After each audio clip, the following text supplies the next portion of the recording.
Hello everybody, welcome to the Ultimate Scouting YouTube channel. Football is finally here. We are here on opening day of the NFL season. The Bills and the Rams play later tonight. That is so exciting. And so we are going to go ahead and get you some NFL predictions here for the entire 2022 season. I will be going over awards, I'll be going over the playoff bracket, and of course team records here. And we're going to pick a Super Bowl champion and we'll just see how it goes. But I'm really excited to dive into this. Really excited for football. If you like this kind of content, please like, subscribe, comment, all that good stuff. It would really help me out. But let's go ahead and hop right into it. The first division we will be looking at is the AFC North. I have the Bengals taking the AFC North here at 12-5, the Ravens at 11-6, the Steelers at 9-8, and the Browns at 7-10. Just break this down a little bit. The Bengals, of course, went to the Super Bowl last year. It was kind of an immaculate run that nobody expected, and it was definitely something that I think people are curious to see if it will continue to carry over this season. I, full honesty, am a Bengals fan, but I do think that they got better this offseason. When you look at their additions and their subtractions, they really didn't lose much, and they added to that offensive line. They added to the secondary depth. I think they're going to be a really good team this year. I don't know that I expect them to go to the Super Bowl again. We'll get into that later in the video, but I definitely think that they're a good team. The Ravens at 11-6. This team was riddled by injuries last year. They get a lot healthier this year. And Lamar Jackson is going to be a really, really good player this year. He's a dark horse MVP candidate in my mind. He's someone that I think is going to be a really good player. And the Ravens are definitely going to be competitive for this AFC North crown. It would not surprise me at all if they win it, but they're right in the mix there with the Bengals. In my opinion, it's those two teams. The Steelers are always right around 500. This year, I think they're going to go right above 500 at 9-8. The defense is just so good. You got Watt, you got Hayward. The front seven's fantastic. Offense is going to take some getting used to. You lose Roethlisberger, who, although he wasn't great, he was, consistently what he was. Trubisky is who knows, and Pickett, there's just a lot of question marks on offense there, but I still have them going around that 500 mark at 9-8. And then the Browns at 7-10. This team is obviously going to start slow with no Deshaun Watson. I'm not even going to get into it, but once he comes back, they should be better and they'll be more competitive down the stretch. But I do think that they're going to dig themselves too big of a hole that they're really not able to come back from it. Moving on to the AFC East, we've got the Bills at 13-4, finishing in first place. We've got the Patriots at 8-9, the Dolphins at 8-9, and the Jets at 5-12. The Bills here are certainly the Super Bowl favorites. They have a lot of the pieces that you look for in a great Super Bowl window. You've got an elite quarterback. You've got a great wide receiver in Stephon Diggs. Gabe Davis is a good player as well. The defense was rated #1 last year, and they just really added to it. I think this is definitely a competitive team. They're going to be a force in the AFC, and definitely a fun team to watch and to root for. The Patriots are kind of in a weird spot. I think that their roster just isn't that talented. Belichick's going to keep them competitive. They're going to be a scrappy team. They're going to fight. They're going to be in games. But I just don't know that they have the talent to really compete in the AFC that's so difficult this year. And so I have them finishing at 8-9. It is a little bit of a step back from last year. I think Mac Jones cooled off towards the end of last year. He doesn't really have a good play caller anymore. I'm just a little bit timid on projecting them to be a really good team this year. The Dolphins, I am pretty low on. I know I have them at 8-9. I just don't believe in Tua. That's as simple as that. I think if they had a competent level starting quarterback, they would be certainly pushing for the playoffs, probably in it. I just do not believe in them. And the weapons are great. The offensive line's improved, though it's not fantastic. Defense has played well in years past. It's a coaching change. It's Tua. I'm not 100% on board with the Dolphins this year, although I do think that if they could get that franchise quarterback, they're in a great spot. And then the New York Jets at 5-12. I liked a lot of the moves they made this offseason. I think they're on the right track, but they're still just too far away to really be competitive with a lot of these teams. Zach Wilson's going to miss the first 4 weeks of the season. That's a really rough stretch for them as well. It's against the entire AFC North, so I'm just not 100% sure that they are going to be able to get that done. Next up, we have the AFC South. I have the Colts at 11-6, the Titans at 9-8, the Jaguars at 6-11, and the Texans at 3-14. This is a division that I really don't think is very competitive. I think there's two teams at the top, and there's two teams that are definitely full-on rebuild mode. So I think the Colts have the best chance of winning this division for sure. I'm a little bit lower on the Titans this year, just because I don't know about Derrick Henry's health. I don't trust Ryan Tannehill. You lose A.J. Brown. There's really not a whole lot of weapons there. You lose Harold Landry due to injury. There's just a lot of pieces that I'm not 100% sure on the Titans that I'm really all in on them. The Colts, on the other hand, you add Matt Ryan, you get that stability at quarterback. You've got one of the best running games in the league. The defense is still solid. The front seven's awesome. So this is a team that they play that little bit of an old school style of football where it's ground and pound, play hard. It's really not fun to play against them, but I think that that's going to be a recipe for success in a relatively weak division. Moving on to the Jaguars, I think that they start to show some promise this season. 6-11 is an improved mark from where they've been. They won't be picking first overall, and I think Trevor Lawrence is going to be able to show that you really do have a franchise quarterback in him, and you got to continue to build around him, but there's certainly something there that you can work with and be excited about as a Jaguars fan. And then the Texans just lack talent. I think that they probably overperformed a little bit last year based on expectations and the level of talent on their team.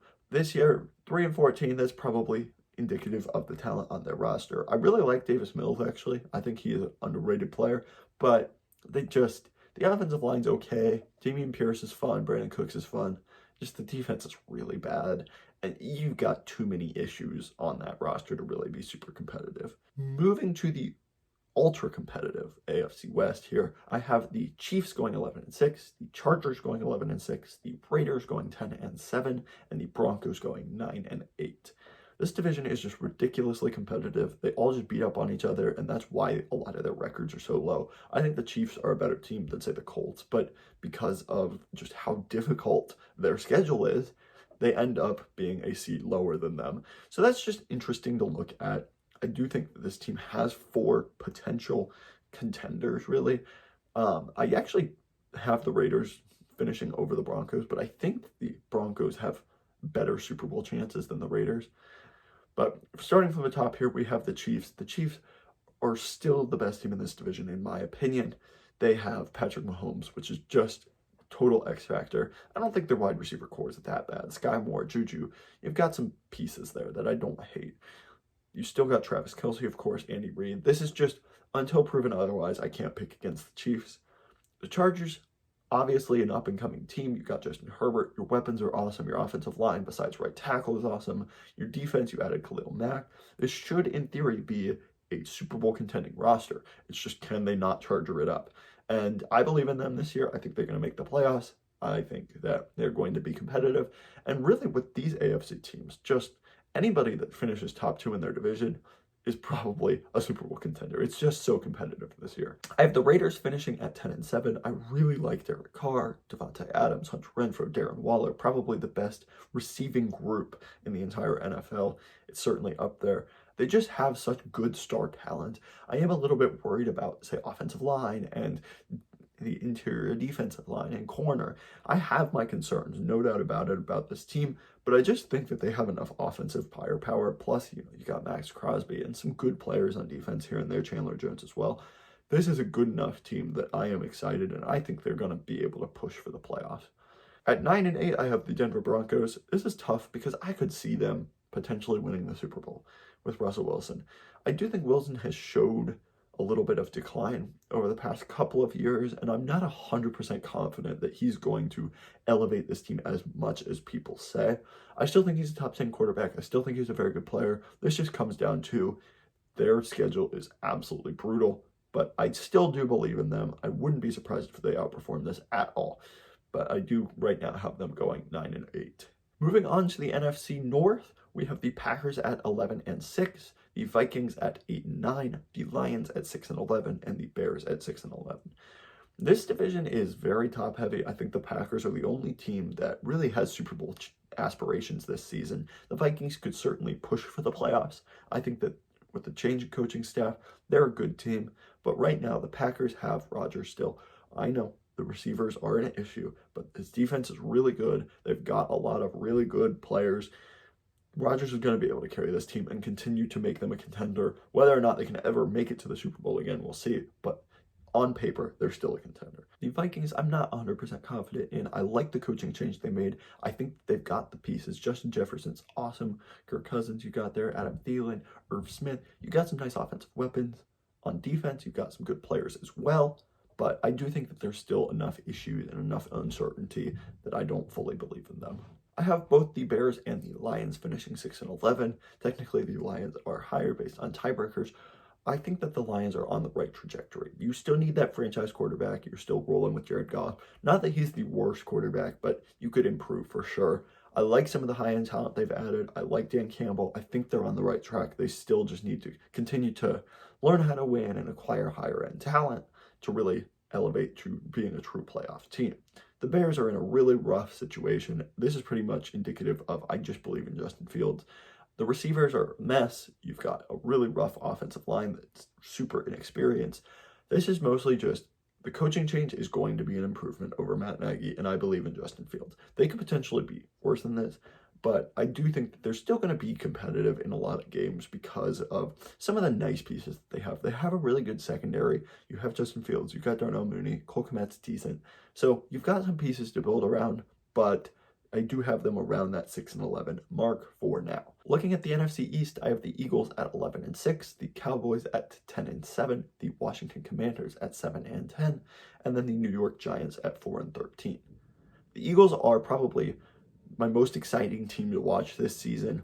I'm not 100% sold on Jalen Hurts, but I am really sold on the team around him. They've just done such a great job building this roster, and they have so much flexibility for the future that if Hurts isn't the guy, they've got the pieces to remedy that. But I really do think he's going to take another step forward this offseason. I do believe in him for now, and I think that this Eagles team by far is the most talented team in this division, and I expect them to win it. The Cowboys at 10-7, you lost a lot of really important pieces on offense. Amari Cooper, La'el Collins, Tyron Smith for the year now because of injury. You've got some really big problems, in my opinion, but you still have a good quarterback. You've got CeeDee Lamb. You've got some players on defense like Parsons, like DeMarcus Lawrence, like Trayvon Diggs. So you've got enough there that I still think you're going to be successful and push for the playoffs in a really weak division. But it is really a two-horse race at the top, in my opinion. The Commanders, just a very middling team. 7-10 seems appropriate, where they're not going to be one of the worst teams in the NFL, but I just don't think that they're going to be competitive really at all. And then we've got the New York Giants. Brian Dable, I really like, but that roster is an absolute disaster. And I really think that winning 4 games would quite honestly be an accomplishment because this roster is just simply awful. In the NFC South, we've got the Buccaneers at 12-5, the Saints at 10-7, the Panthers at 6-11, and the Falcons at 3-14. Once again, this is really a two-horse race. The Buccaneers, it's Tom Brady's probably final hurrah. I think that they're going to be such a good team this year. Yes, the offensive line is banged up and scares me a lot, but the wide receivers are so good. The defense is so good. Tom Brady is the best quarterback of all time, the best player of all time. You've just got too much there to not have them be a really good team this year, and I fully believe that they're going to be a true contender this season and very, very competitive. With the Saints, I really believe in them, honestly, this year. I think that they're going to be a really good team. I don't have any concerns really about the coaching change. I think you might have a little bit of a transition on offense, but I think Jameis Winston's an underrated player. You've got some really nice weapons in Michael Thomas, Olave, Jarvis Landry. Those are great players, Alvin Kamara as well. The defense is going to be great as always. So I believe that this team is going to be a really, really nice contender, honestly. With the Panthers, I have them going 6-11. I think Baker Mayfield is a pretty decent quarterback, actually. And you've got some nice weapons in DJ Moore, Christian McCaffrey, Robbie Anderson. You've got some pieces there. The defense is young and exciting and fun. I do not believe in Matt Rule at all. I do not think he is a good coach, and I think he's holding this team back. But in theory, if you go, you fire him, you get a high-level draft pick, I think that this could be a relatively competitive team in a couple of years. And then the Falcons at 3-14. This is probably one of the least talented rosters in the NFL. I do not think that they are a good team at all. Marcus Mariota is not going to be a very good quarterback this season. And so I have them finishing at 3-14. Although I could potentially see them being a little bit better because I really do like Arthur Smith. And I think that they have Pitts and Drake London and some nice pieces here and there. AJ Terrell is incredibly underrated. You just lack talent in some really key positions. In the NFC West, I think that the Rams will finish 12-5, the 49ers 12-5 as well, the Cardinals at 9-8, and the Seahawks at 2-15. This is a very top-heavy division as well, as those top three teams are great, and then you've got the Seahawks, who I just do not believe in at all. I project them to finish as the worst team in football this year. Any team led by Geno Smith at this point, I cannot believe in. At the top, though, we have the Rams at 12-5, obviously Super Bowl champions. I don't know that they're going to be as healthy as they were last year, and I do have some concerns about their depth, but I still think that they have a good enough roster. Sean McVay is one of the best coaches in the NFL. This is going to be a pretty good team. For the San Francisco 49ers, I also have them going 12-5. I do think Lance is going to have some struggles in basically what is his rookie season, but I think I trust Shanahan. I trust the weapons. Their offensive line's great, and their defense is really well coached and has so much talent. I really believe in this defense, and I think that the 49ers are going to be a very good team this season. The Cardinals I have at 9-8. This is mostly indicative of Cliff Kingsbury. I do not believe in him. I do not think he should be an NFL head coach. But Kyler Murray is going to pull them to some wins. They have enough pieces, especially in their weapons room. You've got Marquise Brown. You've got DeAndre Hopkins once he comes back from suspension. Rondale Moore. Some fun pieces. The defense is pretty bad, but I think that regardless, they're going to be in the mix, at least for the playoffs, because of how good Kyler Murray is and how good the weapons are, even though I do not believe in them in the trenches at all. And then the Seahawks at 2-15. As I mentioned, I just cannot believe in Geno Smith. I don't think that they have much talent at all. DK Metcalf, Tyler Lockett are good, but who's throwing up the ball? And the defense just doesn't have a lot of pieces either. So I really do not believe in this team. I think this might be Pete Carroll's last year of coaching. He may retire. He may get fired. I don't know. But I think that they should move on and really just look to go full in on the rebuild after trading away Russell Wilson. So before we go ahead and look at the bracket, we are going to look at the awards that I have for this team. These are regular season awards, just a reminder. For MVP, I have Josh Allen. This is the chalk pick. This is the pick that everybody is making, but I just believe it. Typically, to win MVP, your team has to win at least 12 games, and you have to put up crazy numbers. Josh Allen is going to be able to do that, I think, and he just has the easiest path to this award, I think. So it's just the safest bet, in my opinion. That's why I'm going there. I do think that he is going to have a fantastic season. At Offensive Player of the Year, I have Justin Jefferson. With this new offensive scheme, although I do not project the Vikings to make the playoffs, I think he's going to have probably 1,500 yards, 12 to 15 touchdowns. He's going to go off. And so I think he's certainly deserving of this award. He's probably a top 3 receiver in football. He has a case for number 1, and I really believe in him. I think he's going to put up huge numbers this season. For Defensive Player of the Year, as I mentioned, I am huge on the 49ers defense. Nick Bosa, I think, is in the absolute top tier of edge rushers, and I think he is going to prove it this season. He's another year removed from some major injuries, and so I definitely think that he is going to put on a show this year and definitely be a fantastic player. He's someone that I really, really like for this award. Offensive Rookie of the Year, this is a little bit tougher. It's usually a running back or a wide receiver. Running backs are most typically the guys that get the awards. Breece Hall, I don't think is going to start and be at least in a super consistent role because of Michael Carter. Dameon Pierce has a nice potential role with the Texans, but I don't believe in them to be able to run the ball a whole lot because they're going to be down a lot. So I'm just a little bit concerned about the running backs this year. I'm going to go with Chris Olave. I think that he has a really nice opportunity to have 1,000 yards, put up 7-8 touchdowns, because defenses will be focusing on Michael Thomas, assuming he's healthy. Jarvis Landry, you've got other weapons. And I think Olave was such a pro-ready player that he's going to come in. He's such a good route runner. He's a great separator. He's going to have a major impact, I think, from day one. Definitely a player that I think is going to have a big season this year. For Defensive Rookie of the Year, I am going with Aiden Hutchinson. I think that he is just a fantastic player. He's going to have a lot of opportunities from day one to rush the passer. He's looked really good in the preseason. I just think that he has the ability to put up, 10 sacks and have a really good rookie season, which is really what you need for Defensive Rookie of the Year. I definitely like that pick there. For Coach of the Year, I think Kyle Shanahan is a good pick.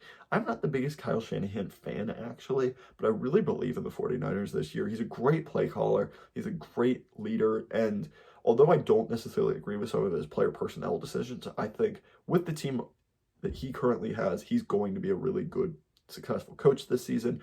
And I think that they may overperform based on what general expectations are with Trey Lance now taking that role. For comeback player of the year, it's usually a quarterback coming back from injury, and I think Jameis Winston fits that bill perfectly. He's also going to be on a team that I expect to make the playoffs and be a really good team.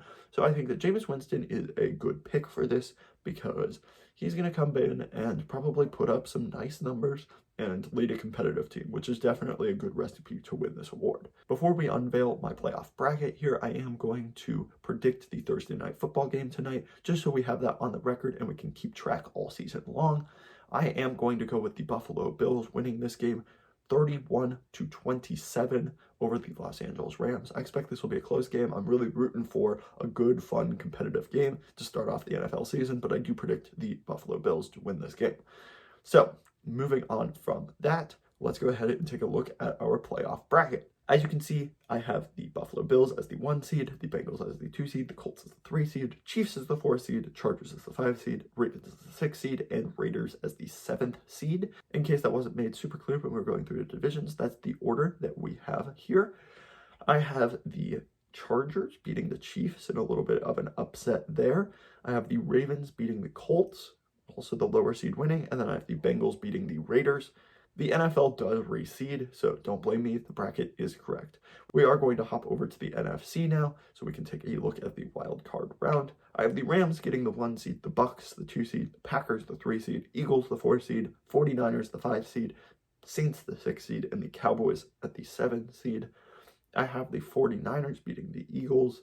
I have the Packers beating the Saints and the Buccaneers beating the Cowboys. Only upset pick there is the 49ers over the Eagles.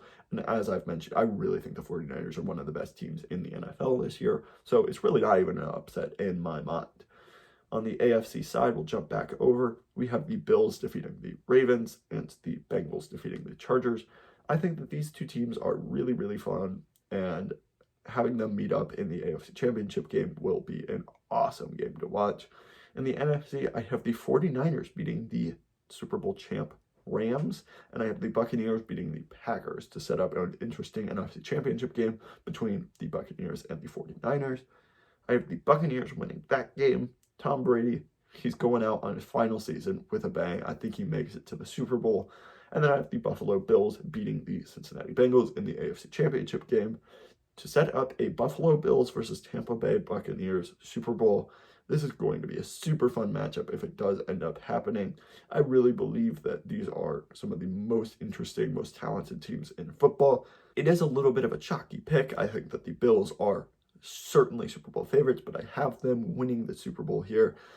I just think that they're the most talented team this season, and I'm going to go with the team that I think probably has a really easy road to the playoffs because I don't believe in their division. They're probably going to have home field advantage throughout the entirety of the playoffs. And I just trust the players and the coaching staff there to maybe get it done and at least get their turn. I'm really excited for this season and really curious to see what all happens. With that being said, those are my 2022 NFL predictions. Please comment what you think I have wrong, what you think I have right. Any ideas, comments that you have, please leave down below. Thank you guys so much for watching. I'm so excited that football is finally here. We have real football that counts today. I'm so excited for it. Thank you guys so much for watching. Please like, subscribe, comment if you haven't already. I will be putting out videos like this all the time throughout the entire season, the off season. It's gonna be a blast. Stick with me right here on Ultimate Scouting. Have a great rest of your day, guys. Bye.